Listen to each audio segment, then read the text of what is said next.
Vamos a iniciar nuestra segunda lectura de renovación de entendimiento juntos de la carta que el apóstol Pablo le escribe a los romanos. Acerca de esta carta, un hombre como Lutero dijo en su momento: esta carta es la parte principal del Nuevo Testamento y el Evangelio más puro. Y es el libro que seguramente merece el honor de que un hombre cristiano no solo la memorice palabra tras palabra, sino también que él se ocupe de ella diariamente como si fuese el pan cotidiano de su alma. Pues Romanos jamás podrá ser leído con demasiada frecuencia o comprendido demasiado bien.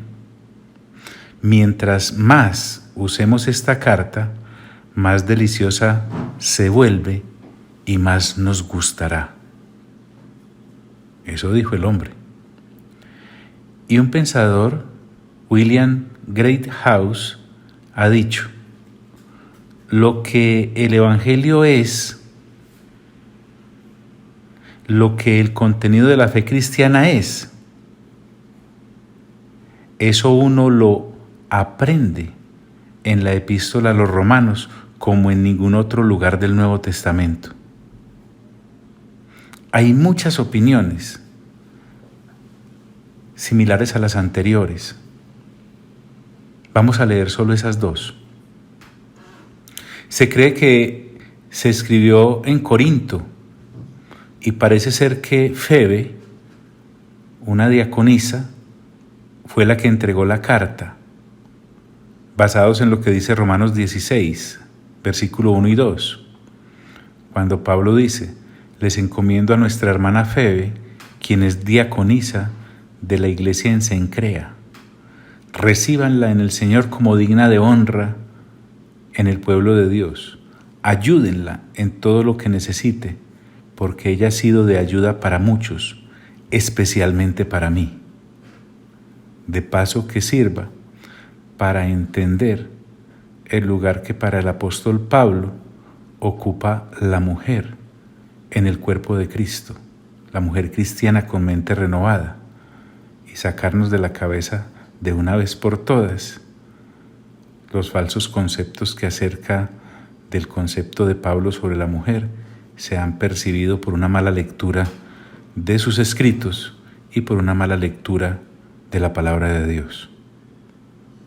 En cuanto a la fecha, se cree que fue entre enero y marzo del año 53 o enero y marzo del año 59, dependiendo de la cronología del ministerio de Pablo que uno elija, porque hay varias en cuanto a las fechas. Año 53 o año 59 después de Cristo.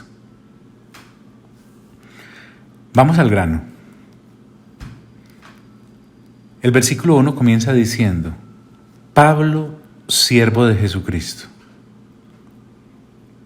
Pablo debe identificarse muy bien en lo humano y en lo espiritual, pues él no había fundado la iglesia en Roma.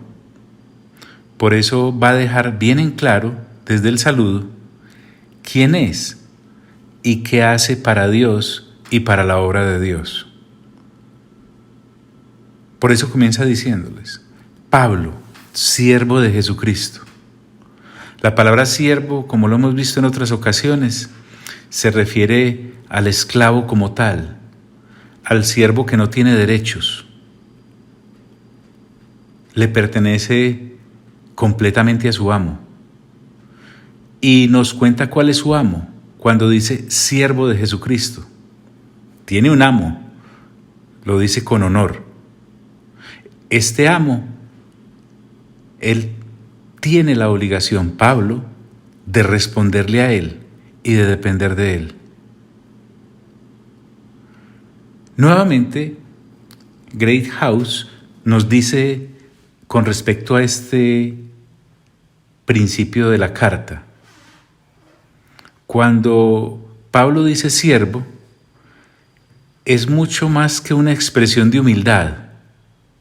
Es decir, no es que Pablo se la estuviese dando de humilde, Pablo está completamente a disposición de su amo. Es un emisario. Está obligado a desempeñar su deber. Es un ministro de su rey. Es un siervo. Por muy importante y grande que Pablo haya sido, el tema esencial de su misión no yace en sí mismo, sino que está por encima de él. Por eso Pablo comienza la carta diciendo: Pablo, siervo de Jesucristo. Una vez dicho esto, Pablo continúa y dice: llamado a ser apóstol. Esa será una de esas cartas en que no podremos ir rápido, es imposible. Aquí Pablo me cuenta que es un apóstol llamado, pero cuando hace esta apreciación o nos da esta presentación, nos está queriendo decir que fue llamado como lo fue Abraham, en Génesis capítulo 12, o como lo fue Moisés, en Éxodo capítulo 3, o como lo fue Isaías, en Isaías capítulo 6, o como lo fue Jeremías, en el capítulo 1, o como lo fue Amós, en el capítulo 7. Sí, apóstol entonces significa mensajero. Es uno que es enviado a que vaya. Es lo que podríamos considerar como el misionero que conocemos. La palabra apóstol en un tiempo como el nuestro puede prestarse a muchas confusiones, por eso debemos dejar esto bien en claro. Hay dos formas en las que se puede mirar el ser apóstol. La primera es un aspecto limitado que se refiere solo a aquellos 12 apóstoles originales que fueron llamados por el Señor, cosa que ya vimos en Lucas capítulo 6, por ejemplo, cuando el Señor apartó a 12 para que estuviesen con Él. Y lo mismo podemos encontrar en Marcos capítulo 3. Pero hay una forma más amplia de ver este llamado a ser apóstol. Y entonces podríamos pensar en casos como el de Bernabé, cuando se nos identifica como apóstol por parte de Lucas en Hechos capítulo 14. O como cuando el término se refiere a otras personas en el mismo Romanos capítulo 16. Pablo es uno de estos. Es un apóstol en el sentido más amplio. Él entonces nos está recalcando que no es un apóstol por virtud de los requisitos descritos para ser un apóstol de los originales que fue llamado por el Señor. Me explico. Los requisitos que se necesitaban para ser un apóstol de aquellos originales, de los 12 originales, los encontramos en la misma palabra. Están en Hechos capítulo 1, versículo 21 al 22. Cuando iban a elegir para ocupar el puesto que había dejado vacante Judas. Se nos dice allí: es necesario, pues, que de estos hombres que han estado junto con nosotros todo el tiempo que el Señor Jesús entraba y salía entre nosotros, comenzando desde el bautismo de Juan hasta el día en que de entre nosotros fue recibido arriba, uno se ha hecho testigo con nosotros de su resurrección. Pablo, entonces, cuando dice Pablo, siervo de Jesucristo, llamado a ser apóstol, está dejando en claro que él no es uno de esos 12. Nos está diciendo entonces que es apóstol porque tuvo un encuentro personal con Jesús resucitado. Eso lo deja claro en 1 Corintios capítulo 15, cuando en su momento, aclarando algunas situaciones, dice en el versículo 7, después apareció a Jacobo, después a todos los apóstoles, y al último de todos, como a un abortivo, me apareció a mí, porque yo soy el más pequeño de los apóstoles, que no soy digno de ser llamado apóstol, porque perseguí a la iglesia de Dios, pero por gracia de Dios soy lo que soy, y su gracia no ha sido en vano para conmigo. Antes he trabajado más que todos ellos, pero no yo, sino la gracia de Dios conmigo, porque sea yo o sean ellos, así predicamos y así habéis creído. Qué interesante. De esa manera entonces entendemos por qué Pablo es apóstol. Pablo es apóstol como lo dice en Gálatas capítulo 1, cuando dice, Pablo, apóstol, no de hombres ni por hombre, sino por Jesucristo y por Dios el Padre, que lo resucitó de los muertos.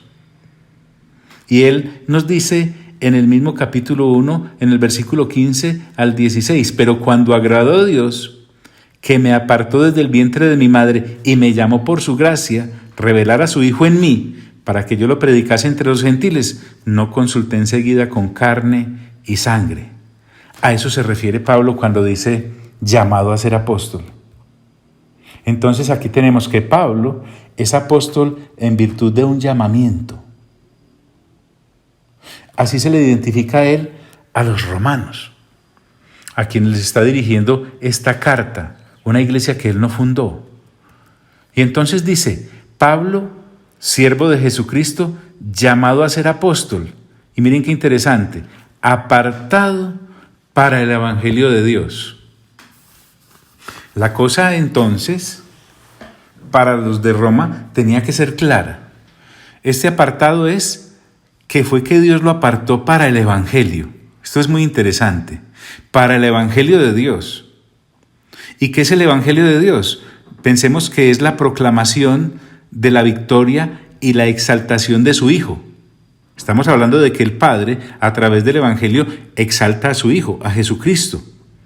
¿Y para qué lo exalta? Para beneficiar a la humanidad caída y perdida. Entonces a este asunto fue que Pablo dedicó su vida entera de manera voluntaria después de ser llamado. Entonces cada palabra que Pablo le envía a los romanos deja muy en claro quién es él y a quién le pertenece. Entonces Pablo dedicó su vida al evangelio de Dios. Para él no fue una opción, para él fue su devoción y su dedicación para el evangelio de Dios. Y se dedicaba solo a eso, como nos lo recuerda en 1 Corintios 9:27 cuando dice, sino que golpeo mi cuerpo y lo pongo en servidumbre, no sea que habiendo sido heraldo para otros, yo mismo venga a ser eliminado. Cuidado entonces que debe tener Pablo, y que si lo tuvo él, ¿cuánto más lo debemos tener nosotros? Que estemos anunciando el evangelio y otros se salven y llegue uno a descuidarse y a lo último sea eliminado. Entonces cuando Pablo dice, soy siervo de Jesucristo, llamado a ser apóstol, apartado para el evangelio de Dios, él nos está hablando de una cosa muy seria. Y es interesante que acerca de este evangelio, él les dice a los de Roma que él había prometido antes por sus profetas en las Santas Escrituras. Es que esto tiene mucho de profundo, de largo, de alto y de ancho. Cuando él dice, llamado a ser apóstol, apartado para el evangelio de Dios, que él había prometido antes por sus profetas, entonces está presentándonos algo interesante. Es decir, que Dios mismo, el Padre, había prometido este evangelio, el de Jesucristo, antes. Es decir, desde el antiguo pacto. Y entonces Pablo retrocede siglos cuando dice que él había prometido antes por sus profetas, y a los profetas que se refiere acá es a los del Antiguo Testamento. Y nuevamente encontramos algo que ya podemos apreciar con mayor nitidez, ya que hemos permitido que el Espíritu Santo nos instruya a través de la lectura juiciosa que hemos tenido de Hechos de los Apóstoles. Pablo era un hombre que lo que decía podía ser medido inmediatamente en las Sagradas Escrituras. Por eso él dice, apartado para el evangelio de Dios, que él había prometido antes por sus profetas en las Santas Escrituras. Y aquí podemos parar un segundo, no podemos correr. Cuando dice en las Sagradas Escrituras, Pablo les está diciendo a los de Roma, y ahora siglos después a nosotros, que hay un sitio donde podemos comprobar que este evangelio no es un libro que surgió de la nada o no es un mensaje que surgió de la nada. Por el contrario, ya venía siendo anunciado. ¿En dónde? En las Santas Escrituras. Cuando él dice acá Santas Escrituras, nos está diciendo entonces que el nuevo pacto, que es el que predica a través del Evangelio de Dios, Pablo, le está dando continuidad al antiguo pacto. Es decir, que el nuevo pacto desarrolla lo que se venía anunciando desde el antiguo pacto. Yo confío en que usted me entienda cuando escucha nuevo pacto y antiguo pacto, porque para eso hemos leído detenidamente la carta a los Hebreos. El escritor a los Hebreos allí nos explica hasta la saciedad qué era el antiguo pacto y qué es el nuevo pacto. Por favor, le suplico que si usted y yo comenzando ahora la lectura juiciosa de esta carta a los Romanos todavía no tenemos en claro esos dos conceptos, saquemos un tiempito y vayamos a lo que dijimos allí. Sí. Entonces, ¿cómo Pablo puede decir que este Evangelio de Dios, para el cual él ha sido apartado como apóstol y ha sido llamado como apóstol, está en las Sagradas Escrituras y lo habían dicho anteriormente los profetas? Pues no corramos, simplemente leamos. ¿Dónde encuentro yo el Evangelio de Jesucristo en el Antiguo Testamento? Iniciemos por Isaías capítulo 53. Solo leamos del versículo 5 al 12. Síganme por favor con detenimiento. Mas Él, herido fue por nuestras rebeliones, se está refiriendo al Señor Jesús, para nosotros ya es más que claro. Molido por nuestros pecados, supremamente claro. El castigo de nuestra paz fue sobre Él, y por su llaga fuimos nosotros curados. Con razón dicen algunos comentaristas que Isaías es el evangelista del Antiguo Testamento. Continúa entonces Isaías diciendo: todos nosotros nos descarriamos como ovejas, cada cual se apartó por su camino, mas Jehová cargó en él el pecado de todos nosotros. Angustiado él y afligido, no abrió su boca. Como cordero fue llevado al matadero, y como oveja delante de sus trasquiladores, enmudeció y no abrió su boca.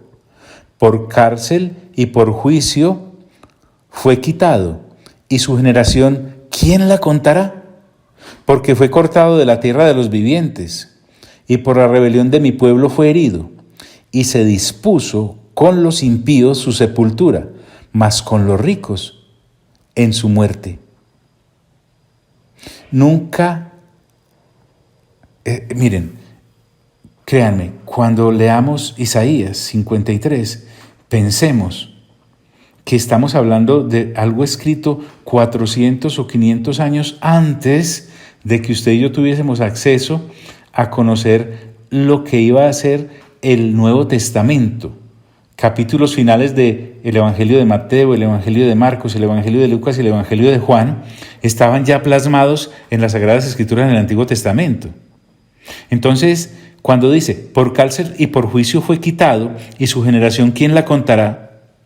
Porque fue cortado de la tierra de los vivientes, y por la rebelión de mi pueblo fue herido, y se dispuso con los impíos su sepultura, mas con los ricos fue en su muerte, aunque nunca hizo maldad, ni hubo engaño en su boca.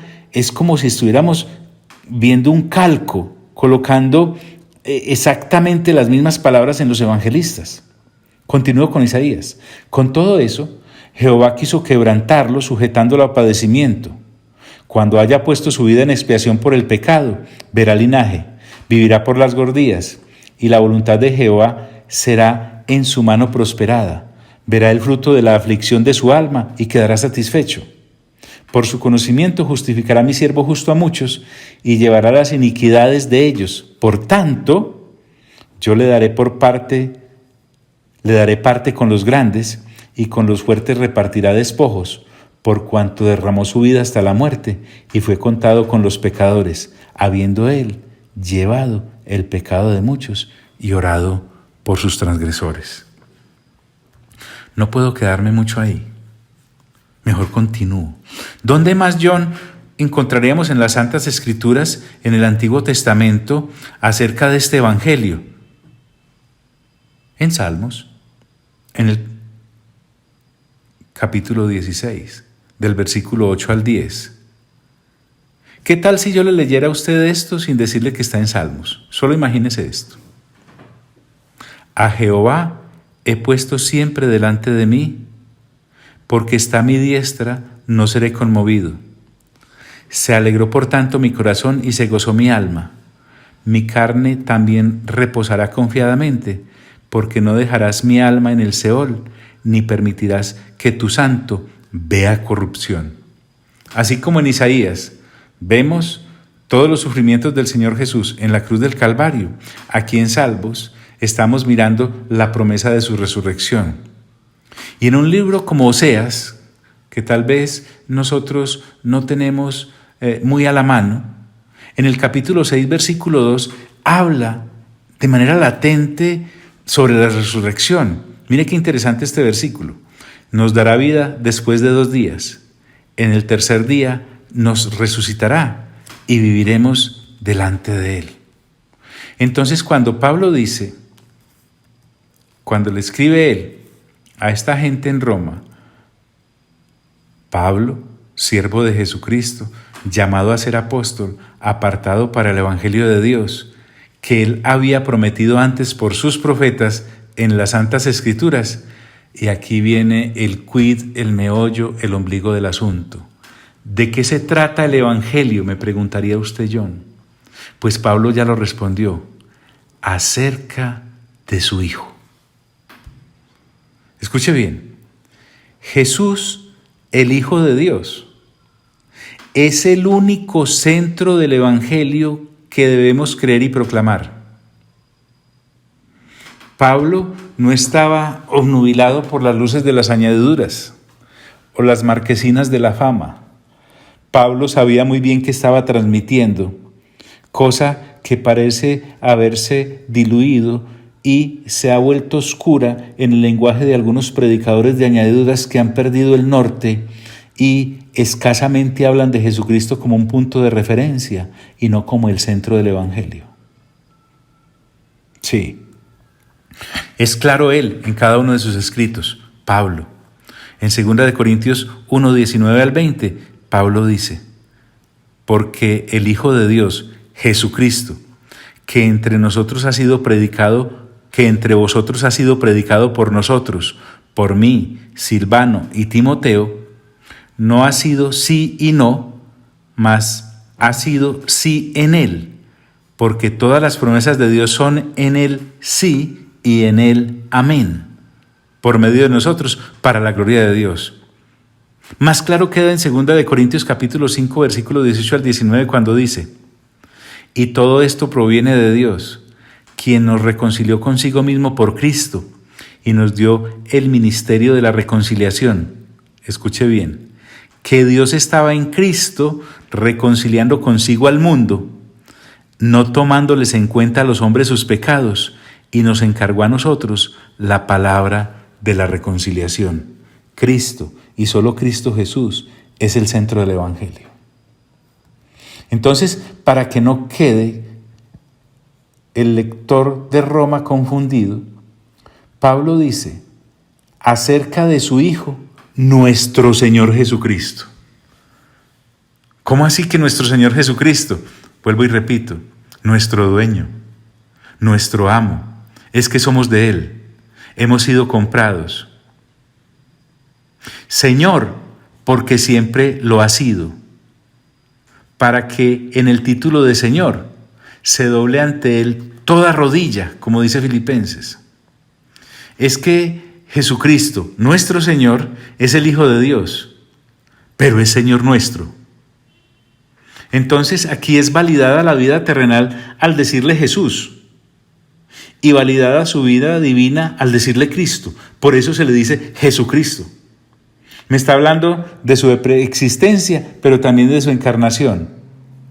Y me está hablando de su preexistencia, su encarnación, pero también de su muerte y de su resurrección y de su glorificación. Nos puede quedar muy claro si acompañamos esta lectura juiciosa que estamos haciendo de Romanos nuevamente después de tantos años, con lo que ya estamos viendo en Apocalipsis, y veamos cómo se presenta. Entonces, acerca de Jesucristo, él sigue diciendo, el apóstol Pablo, es que esto es muy interesante y se vuelve más empinado en emoción. Mire usted, acerca de nuestro Señor Jesucristo, Pablo continúa diciendo acerca de ese Jesucristo, que era del linaje de David, según la carne. Entonces Pablo nos va a combinar con sabiduría para dejarnos bien ilustrados acerca de la preexistencia del Hijo de Dios, que es Dios, con su encarnación y su parte humana cuando tomó forma de siervo, haciéndose humano como nosotros. Cuando dice que era del linaje de David según la carne, me está hablando de que hubo un momento en que Dios, que no tiene principio ni fin, decide tomar principio y tomar fin al encarnarse, porque comienza con su nacimiento en la encarnación y termina con la muerte en su crucifixión. Lo que nos está diciendo es que Dios decide nacer entre los hombres y lo hace a través del linaje de David. Así como Juan lo dice de otra manera en su capítulo 1 cuando dice, venía al mundo. Entonces, entendamos que cuando Pablo dice que era del linaje de David según la carne, nos muestra cómo el Dios Todopoderoso, el Dios Creador, el Verbo, el Señor Jesús, que es Dios, decide venir a la humanidad. Y lo hace como uno de nosotros. Aquí vamos a tratar de explicar cosas con palabras que podemos decir, pero no sé hasta qué punto las podamos realmente entender. Pensemos que sí, y que el Espíritu Santo nos llevará de su mano. Por eso el Evangelio de Mateo comienza diciendo, libro de la genealogía de Jesucristo, hijo de David, hijo de Abraham. Se identifica completamente con la humanidad que creó. Hay versículos muy fuertes que uno ya cuando los toma con este zoom los puede comprender más a fondo. Que era del linaje de David según la carne. En Hechos capítulo 2, del versículo 29 al 32 podemos escuchar, varones hermanos, se os puede decir libremente del patriarca David, aquí está hablando Pedro, que murió y fue sepultado, y su sepulcro está con nosotros hasta el día de hoy. Pero siendo profeta, David, y sabiendo que con juramento Dios le había jurado que de su descendencia, en cuanto a la carne, levantaría al Cristo para que sentase en su trono, viéndolo antes, habló de la resurrección de Cristo, que su alma no fue dejada en el Hades, ni su carne vio corrupción. A este Jesús resucitó Dios, de lo cual todos nosotros somos testigos. Es que espérate y verás que la cosa se va volviendo todavía más interesante. También encontramos en el mismo Romanos, en el capítulo 15, versículo 8 al 9, e incluimos el versículo 12, lo siguiente. Mire qué interesante. Pues os digo que Cristo Jesús vino a ser siervo de la circuncisión para mostrar la verdad de Dios, para confirmar las promesas hechas a los padres y para que los gentiles glorifiquen a Dios por su misericordia, como está escrito. Por tanto, yo te confesaré entre los gentiles y cantaré tu nombre. Y otra vez dice Isaías, estará la raíz de Isaí y el que se levantará a regir a los gentiles. Los gentiles esperarán en él. Entonces Pablo nos está mostrando con este que era del linaje de David según la carne, que para Dios que no hay nada imposible, le es posible hacerse hombre. Para Dios que es infinito, como para Él no hay nada imposible, le es posible hacerse finito. Para Dios que es inmortal, para Dios que no hay nada imposible, le es posible hacerse mortal. Para Dios que nunca muere, porque no está dentro de las posibilidades de que Dios muera, le es posible morir haciéndose hombre. Entonces Pablo está trayendo la sabiduría de Dios a la cotidianidad del ser humano terrenal para poderle explicar por qué es que él es un proclamador del Evangelio de Dios, que se trata de su Hijo Jesucristo. Aún en Apocalipsis podemos encontrar que a Dios no le avergüenza haberse hecho hombre. En el capítulo 5 de Apocalipsis, del versículo 5 al 6, dice: y uno de los ancianos me dijo, allí está hablando el apóstol Juan, no llores, he aquí que el león de la tribu de Judá, la raíz de David, ha vencido para abrir el libro y desatar sus 7 sellos. Y miré, y vi en medio del trono y de los 4 seres vivientes, y en medio de los ancianos, estaba en pie un cordero como inmolado, que tenía 7 cuernos y 7 ojos, los cuales son los 7 espíritus de Dios, enviados por toda la tierra. Así es. Entonces, cuando Pablo me está diciendo aquí en Romanos capítulo 1, que nuestro Señor Jesucristo era del linaje de David, según la carne, lo que me está diciendo es, se hizo completamente humano, siendo Dios. Pero no para ahí. Él continúa y dice, que fue declarado Hijo de Dios con poder. Entonces, acá vamos a ver cómo Pablo nos explica sencillamente la parte humana del Señor Jesús, pero ahora no puede quedarse sin explicarnos la parte divina. Cuando él dice que era del linaje de David según la carne y que fue declarado Hijo de Dios con poder, entonces me amplía la visión. Me está diciendo con esta declaración de que él fue declarado, permítame la redundancia, que el Señor Jesucristo no era solamente el Mesías esperado del linaje de David, pues a David se lo habían prometido. No, es mucho más. Es el Hijo de Dios. Cuando me dice que es el Hijo de Dios, me está hablando de su naturaleza divina, de su preexistencia. O sea, Pablo lo que está diciendo con esta aseveración es, Jesús es Dios. Pero miren que el título que se le da acá, porque es un título, cuando dice que fue declarado Hijo de Dios con poder, ese título es completo, Hijo de Dios con poder. Ese poder que lo resucita de entre los muertos. Me está aclarando Pablo entonces que este poder ciertamente humano no es. El título completo de Hijo de Dios con poder, permítame decirlo así, me está recordando que para encarnarse, el Señor no tuvo en cuenta el ser igual a Dios como cosa que aferrarse, y entonces se hizo en forma de siervo, y estando en esa forma se humilló hasta lo sumo.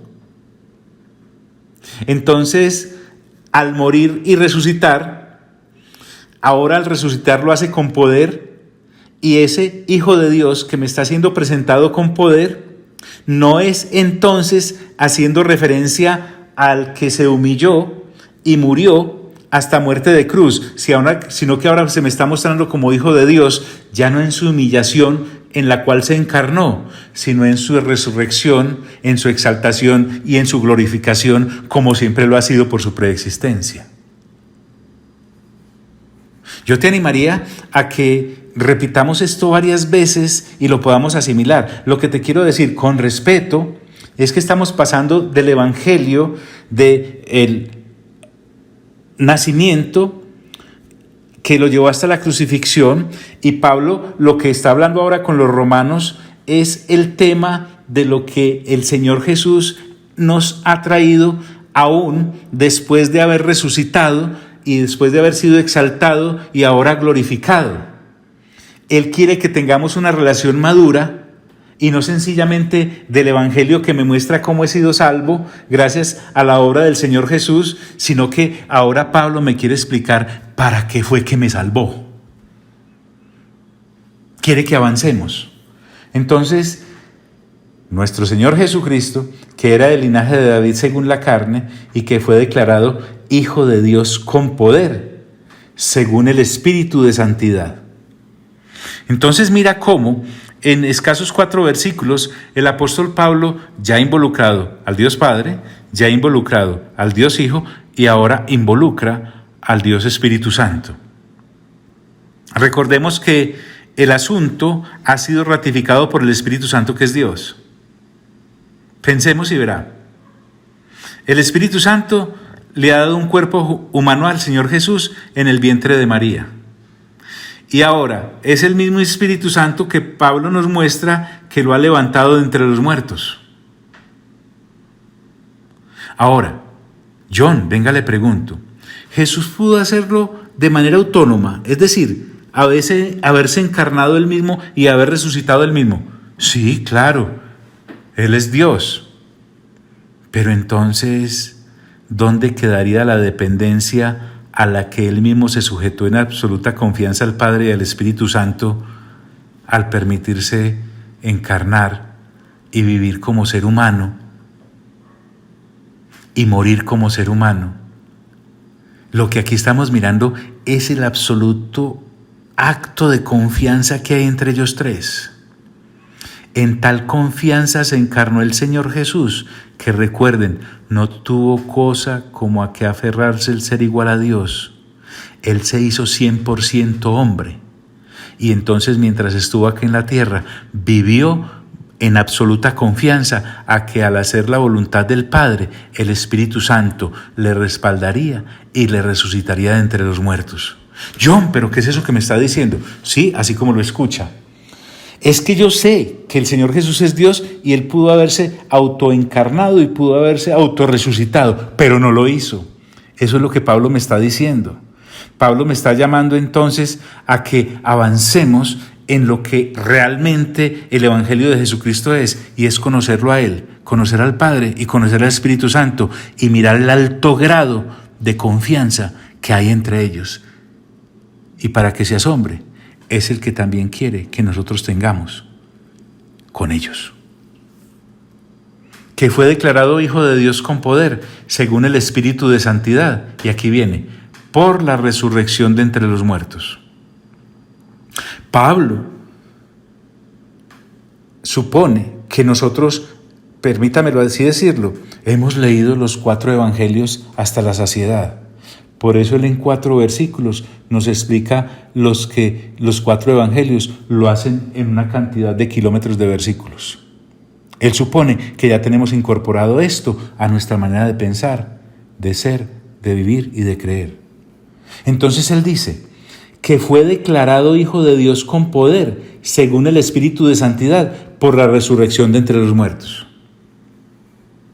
Es que la resurrección viene a acabar con la tiranía de la muerte sobre la raza humana caída. La resurrección de Jesucristo abre la puerta a la humanidad en la resurrección de Cristo mismo. Es decir, la vida real, la que la resurrección me ofrece, es la que entra en acción a través de Cristo. Permítame decirlo, al resucitar Jesús, se conoce por fin la vida que realmente es vida por la resurrección de Él. El ser humano no sabía qué era vivir y qué era tener vida. Vivía biológicamente, pero estaba muerto completamente a la vida espiritual y eterna, que es la que nuestro Señor Jesús viene a traer. Que fue declarado Hijo de Dios con poder, según el Espíritu de Santidad, por la resurrección de entre los muertos, y por quien recibimos la gracia y el apostolado. Pero hagamos algo. Creo que en estos 4 versículos iniciales que quiero volverte a leer, tenemos suficiente para meditar por lo menos esta semana. La carta a los Romanos entonces empieza diciendo, Pablo, siervo de Jesucristo, llamado a ser apóstol, apartado para el Evangelio de Dios, que Él había prometido antes por sus profetas en las Santas Escrituras acerca de su Hijo, nuestro Señor Jesucristo, que era del linaje de David según la carne, que fue declarado Hijo de Dios con poder, según el Espíritu de Santidad, por la resurrección de entre los muertos. Dejemos ahí por hoy. Amado Padre Celestial, gracias. Espíritu Santo, gracias. Señor Jesucristo, gracias. Definitivamente, contundentemente, a ustedes sea toda la gloria y todo el honor por los siglos de los siglos de los siglos. Amén.